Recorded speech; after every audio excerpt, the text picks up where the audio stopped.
Good morning, my friends. Today, it's a very cloudy, gray day.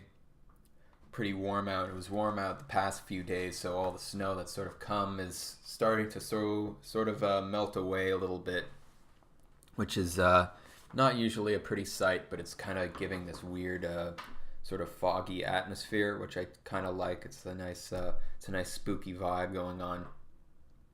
So today I'm gonna do a book review because actually on Friday I forgot to do one, as I'm supposed to do on Friday. I thought it was Thursday actually that day, for whatever reason, so I forgot. So this week we're gonna do 2 book reviews starting today, and then we're gonna have one on Friday again. So this book I just finished last week. It's a pretty hefty book, Songwriters on Songwriting. It's basically a collection of interviews from this one guy, Paul Zala, who writes for a bunch of different music magazines and whatnot. And he basically interviews a lot of the major songwriters during the 60s and 70s and a little bit of the 80s, some 90s, whatnot. I think the last interview is like from the year 2000. But all of those main sort of musicians, he sort of didn't interview everyone, not everyone that I would have wanted to see in the book, but he definitely covers like a lot of different musicians. I definitely discovered a lot of cool musicians, learning about their songwriting process rather, which I find to be very helpful, especially as I start to write more lyrics. The thing that I found very interesting about this book is that a lot of these musicians are actually very spiritual in the sense, I'd say around like 70% of them, not all of them. When they talk about their writing process, they sort of talk about how it sort of comes to them from like an outside source, whether it's through spirits, whether it's through God or some other sort of fashion. And it's very interesting to read about, especially as even though it's sort of under the same sort of umbrella of experience that they're having, it's sort of different for each one of how they sort of experience it. And they all have very, very different writing styles, which is sort of cool to see that there's no real method to do this, right? You sort of have to figure it out on your own, which I think was what's good about reading this, but it gives you some insight into their creative process, and it sort of helps you sort of get ideas for how you might be able to do it. I know some of the 2 songwriters that are probably most influential, there's like Leonard Cohen and Bob Dylan, which are both in this book, and they have 2 completely polarized writing styles, very, very different. Bob Dylan, very quick, stream of conscious, very sort of matter of fact, just right there and then he'll write a song. When it comes to him, he'll generally wait around until it comes to him, and then when it does, it kind of just comes all out within like a matter of like 15-20 minutes. Whereas Leonard Cohen, on the other hand, will spend months on a song and constantly working and constantly tweaking it. And he talks a lot about how it's like a very laborious process for him, and he has like hundreds of notebooks in his house, or it was like a studio apartment, whatever it was. And so it's interesting to see their sort of take on songwriting and how vastly different it is for everyone.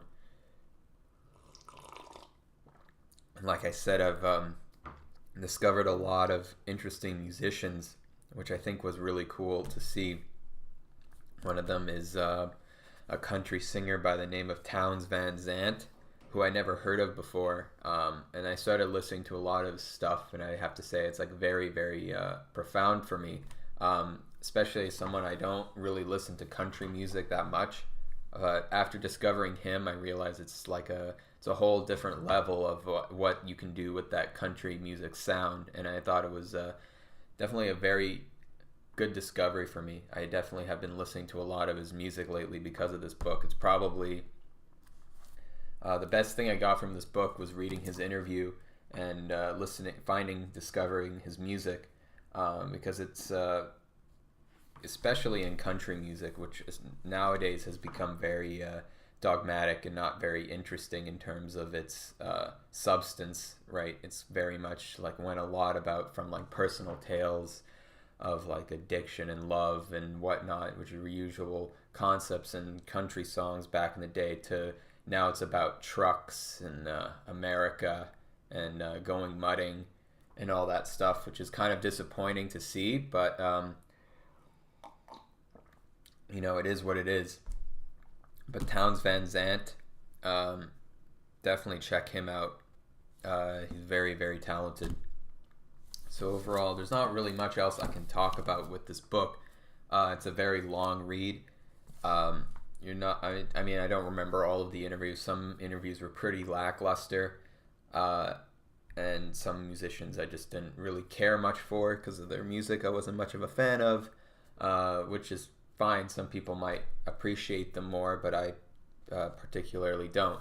But I think it's good for anyone who is a musician of any kind, even if you don't even write lyrics. It's still good to see because it's still learning about a creative process that is also different than what you're normally doing. So even if you're a painter or you're a I don't know, whatever art you might do, a photographer, it's cool to see different creative process that is not familiar to you. And I'm not that experienced in songwriting. I'm starting out now more. I used to do it kind of when I was like 16, 17, and I never really caught up with it. I spent most of my time producing, which I feel like I've hit not a plateau, but in terms of my development as a skilled producer, it's sort of like slowed down a lot since probably a year ago.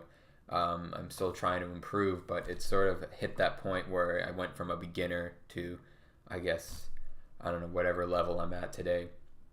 It's always good to be still learning, and now that I'm getting more into lyrics, I can sort of apply both of those skills and sort of combine them in an interesting way. And it's sort of making music a lot more fun again, because I've sort of been on this weird middle ground between music that hasn't been very fulfilling for me, which is,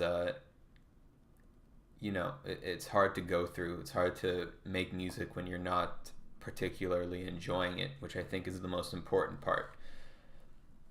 And I think that's important to know in this book, is that the majority of these people, I think aside from like maybe Lou Reed or Leonard Cohen even, actually enjoy the music making process.